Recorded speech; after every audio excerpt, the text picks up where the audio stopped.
Bismillahirrahmanirrahim. Assalamualaikum warahmatullahi wabarakatuh. Waalaikumsalam warahmatullahi wabarakatuh. Apa kabarnya anak-anak? Alhamdulillah luar biasa. Allahu Akbar. Sudah pada sarapan? Sudah. Ini hadir semua apa ada yang tidak hadir? Hadir semua. Baik, sebelum kita mulai belajar, ada baiknya kita berdoa. Siapa ini ketua kelasnya? Ya, saya silakan dipimpin kawan-kawannya untuk berdoa. Baik teman-teman, sebelum kita belajar pada pagi hari ini, marilah kita bersiap berdoa mulai. Selesai. Sekretarisnya siapa ini? Ada yang Ada Ada Pak. Sekjen? Tidak boleh Pak. Itu mau Pak.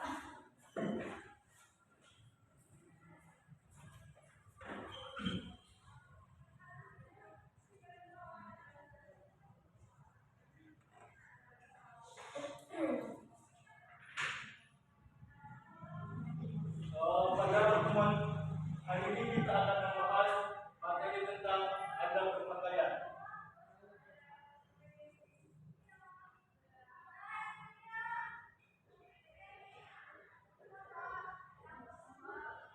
Terbaca ya tulisan saya.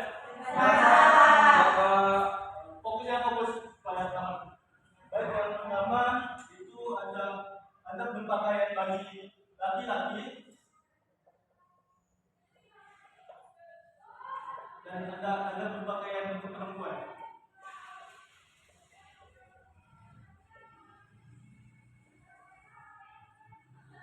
Sekarang saya minta satu orang laki-laki dan satu orang perempuan maju ke depan. Ya, betul.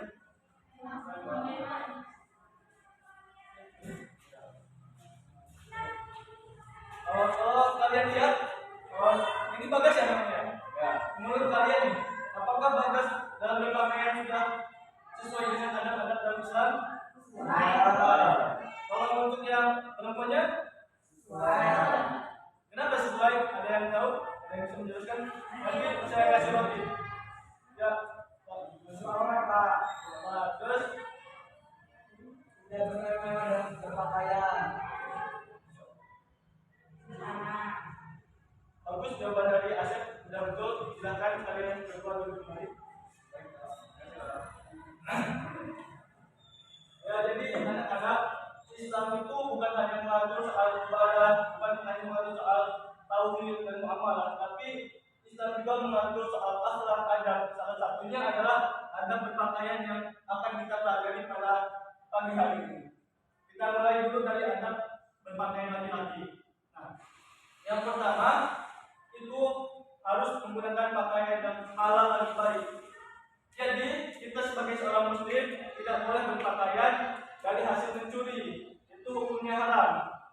Mungkin teman-teman pernah dengar kisah orang yang berdoa sambil nangis tapi nggak dikabulkan karena dia menggunakan pakaian haram. Kemudian yang kedua itu menutup aurat.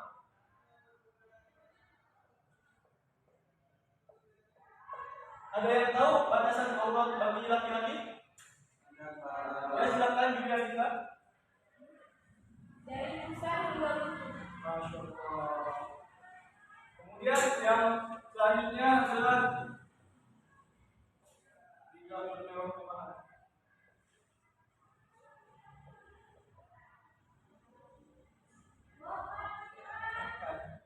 Jadi di sini Islam mengajarkan untuk kita berpakaian secara sederhana.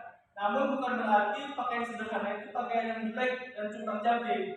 Justru itu bertolak belakang dengan agama Islam. Maksudnya sederhana adalah yang sesuai dengan kemampuan kita. Jadi kalau misalnya kita mampunya beli pakaian seharga 100.000, ya kita pakaian 100.000, jangan paksain pakaian 200.000. Kemudian ada pakaian selanjutnya adalah menyerupai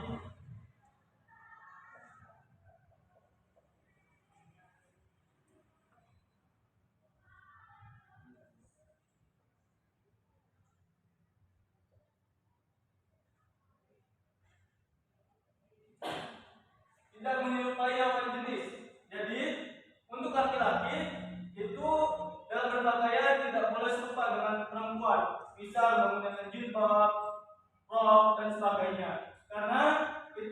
berasal dari bilal tasyabbuh.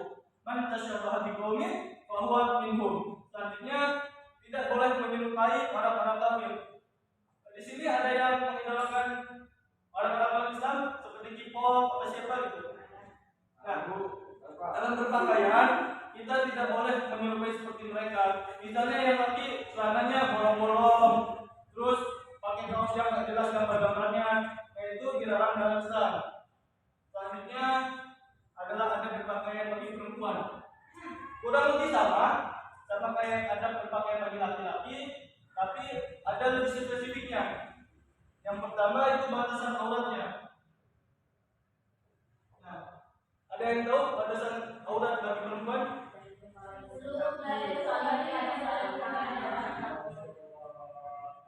Ini pada pinter ini belajar ngajinya di mana ini? Jauh Pak, belajar Santai Pak. Terus yang kedua itu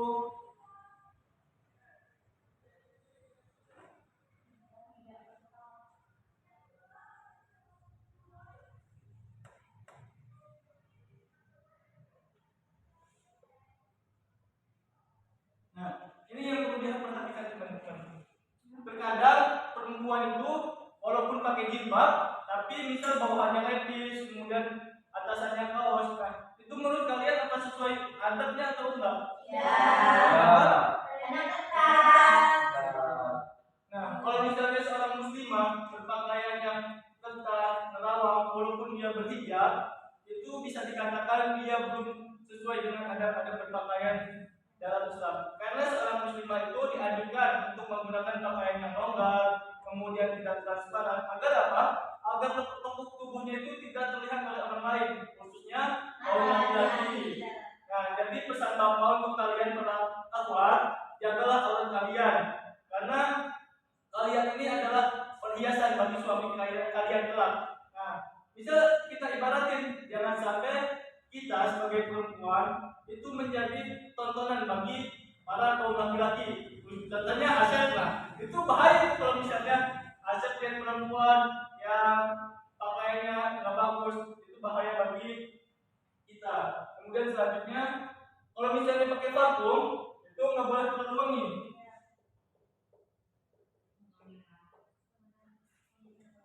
Ada yang tahu perbedaan penggunaan parfum bagi laki-laki dan perempuan ketentuannya? Nah, kalau perempuan itu anjuran menggunakan parfumnya yang baunya tidak terlalu menyengat, tapi warnanya tampak. Bisa dimengerti kan? Baunya tidak terlalu menyengat, tapi warnanya tampak. Jadi kalau bagi perempuan itu nggak boleh menggunakan parfum yang sekiranya membangkitkan syahwat para kaum laki-laki. Lebih simpelnya, perempuan itu asal nggak bau cukup. Nah, berbeda dengan laki-laki. Laki-laki itu anjurannya wanginya harus tampak gitu, biar tercium maskulin, cool dan sebagainya. Kemudian yang selanjutnya, untuk perempuan dalam bermake up atau berhias tidak boleh tabarruj. Ada itu yang belum tabarruj? Contohnya? Jadi bagi kalian perempuan-perempuan kelas 10 terutama, kalian kan masih kelas 10, jadi jangan sampai hiasan kalian di sekolah itu kayak tante-tante umur 30. Nah, itu tidak beradab. Selanjutnya adalah sama kayak laki-laki tadi, tidak menyerupai lawan jenis dan kaum kafir. Nah, mungkin pesan saya satu bagi kalian anak-anak bapak kelas 10, marilah kita belajar untuk berpakaian sesopan mungkin, sesantun mungkin, dan seanggun mungkin. Jangan sampai tren yang sekarang berlaku itu membuat kita keluar di adab-adab berpakaian yang telah ditentukan oleh syariat Islam. Ya, sampai sini ada yang ditanyakan? Boleh Pak. Ya. Ini Pak, kalau perempuan itu orang yang tidak punya pakaian sapi, gimana Pak? Pakaian ya, orang yang tidak punya Pak. Orang yang tidak punya, tapi dia adanya cuma pakaian yang tidak sapi. Dia nggak punya uang juga. Nah, jadi itu tanggung jawab dari tetangganya. Kalau misalnya dia nggak punya orang tua, nggak punya yang menafkahi, tapi kalau sekiranya dia masih punya yang menafkahi, itu tanggung jawab yang menafkahi. Jika tidak ada, itu menjadi tanggung jawab tetangga-tetangga yang di sekitarnya. Kalau misalnya nggak punya tetangga, itu menjadi tanggung jawab pemerintah setempat. Kan banyak tuh sekarang bantuan-bantuan terkait pakaian layak digunakan.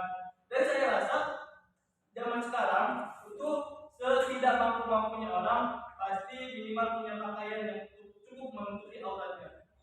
Gak mungkin misalnya di satu komplek atau di satu lingkungan ketika kita emang benar-benar nggak punya, gak mungkin di situ nggak ada satupun tetangga yang peduli. Pasti ada satu dua tetangga yang respect sama kita. Jadi nggak ada alasan kalau kita tidak terhadap dan kompleknya. Izin ini menyanggah Pak. Gimana kalau setempat itu bukan agama Islam gitu Pak? Ya, di tempat ini orang kosong, udah itu orang itu pada non Islam gitu. Iya, orang itu orang non Islam gitu. Nah, walaupun kita berada di lingkungan Islam, kita harus sebisa mungkin berusaha untuk menerapkan aturan-aturan Islam. Walaupun kita mungkin bisa hanya sedikit gitu, atau terbatas, nah itu dimaklumi oleh Allah karena ketidakmampuan kita. Bisa ketika kita menjadi seorang TKW di negara Korea, negara Taiwan yang notabene itu adalah negara non Muslim. Nah, sebisa mungkin kita di sana tetap berhijab, tetap berpakaian secara sopan dan santun. Walaupun memang tuntutan pekerjaan, nah itu kalau saran Bapak, carilah pekerjaan yang memang itu tidak memberatkan kita dalam masyarakat. Misal kalau perempuan berangkat ke Korea misalnya untuk jadi tenaga apa? Nah kalau misalnya di situ mensyaratkan untuk lepas jilbab, saran saya jangan diambil. Cari pekerjaan lain yang lebih halal dan lebih baik, terutama bagi kaum perempuan yang emang banyak batasan syariat Islam di situ. Boleh? Ini ya Pak, menurut Bapak tadi ngejelasin tentang ada pakaian. Nah mungkin ini hubungan. Nah di zaman sekarang ini ya banyak, khususnya perempuan pakai pakaian yang udah termasuk syar'i, tapi kelakuannya itu gak syar'i pakaiannya. Contohnya tuh gini, misalnya nih dia udah pakai hijab yang besar gitu ya, pakai gamis, pokoknya syar'i lah, kelihatan muslim. Tapi kelakuannya itu bertolak belakang sama pakaiannya gitu, kayak masih pacaran, terus itu apa sih namanya, masih kayak gimana ya? Pokoknya contoh kecilnya itu kayak masih pacaran, mungkin yang memang pacarannya itu nggak apa ya, karena kan bukan nggak apa sih, itu udah termasuk hak pribadi masing-masing. Cuma kan di sini saya nanya aja gitu, gimana tanggapan Bapak kalau Bapak ketemu teman atau murid gitu, cewek, ya bukan ada cewek, ya cewek lah, cewek udah bergamis, tapi kelakuan itu ya bertolak belakang gitu loh sama pakaiannya gitu. Yang pertama ya, saya tadi ingetin bahwa kalian semua anak-anak bapak itu untuk tidak berpacaran. Tadi kan teman-teman kalian ada yang bilang bahwa pacaran itu hak masing-masing. Nah, itu bapak kurang setuju karena dalam syariat Islam pacaran itu tidak dibenarkan. Kemudian yang kedua terkait dia sudah berhijab tapi masih pacaran. Nah, sekarang bapak tanya, kalian di sini pada sholat semua? Apakah ketika kalian sudah sholat kalian berhasil untuk meninggalkan seluruh perbuatan maksiat? Tidak. Ada ungkapan sholat terus maksiat jalan. Jadi anak-anak, ketika kalian melihat teman kalian yang sudah berhijab tapi masih misalnya berpacaran atau apa, itu kalian jangan langsung menjudge-nya. Itu merupakan sebuah proses yang lumrah bagi setiap orang yang akan menuju lebih baik. Minimal dia sudah berusaha untuk menutup auratnya. Itu yang perlu kita hargai. Sambil kita sebagai temannya berusaha untuk mengingatkan, yuk kita sama-sama belajar. Pakaian kita udah syar'i, tinggal bagaimana akhlak dan perilaku kita itu lebih syar'i gitu. Dan sekali lagi saya tekankan jangan sampai kita menjudge atau menghukumi dia. Bahkan jangan sampai kita sampai menyalahkan hijabnya, karena perintah dari agama yaitu berhijab untuk menutup aurat. Terlepas dari perbuatan dia yang masih pacaran, itu mungkin merupakan sebuah proses. Tapi kita sebagai kawannya, jangan sampai kita ngejar, jangan sampai kita ngejauhin begitu. Kalau misalnya kita punya kawan yang masih kayak gitu, kita rangkul dia, kita ajak ke kebaikan. Jangan sampai kita tinggalin, kita judge. Nah, itu merupakan salah satu tindakan yang salah. Ya mungkin cukup ya untuk pertemuan kita pada kali ini karena waktunya sudah habis dan Bapak akan tatap bersama kepala sekolah. Terakhir saya minta satu orang untuk menyimpulkan terkait pertemuan kita pada pagi hari ini. Mungkin boleh itu yang di paling belakang yang pakai jilbab abu-abu ya. Ya, jadi pada intinya untuk laki-laki dan perempuan itu memiliki batasan dalam berpakaian, dan untuk laki-laki dan perempuan itu tidak boleh saling menyerupai. Untuk laki-laki tidak boleh menyerupai perempuan dan perempuan tidak boleh menyerupai laki-laki. Mungkin baik, sudah bagus kesimpulan dari temannya tadi. Mungkin sedikit closing statement dari saya. Tetaplah berproses, tetaplah berprogres, semangat terus anak-anakku. Sekian dari Bapak. Akhirul kalam. Ihdinas siratal mustaqim. Wallahumma waffiq ila aqwamit thoriq. Wassalamualaikum warahmatullahi wabarakatuh. Waalaikumsalam warahmatullahi wabarakatuh. Kita lanjut di minggu depan ya. Ya. Terima kasih Pak. Saya duluan. Kamu nanya apa sih?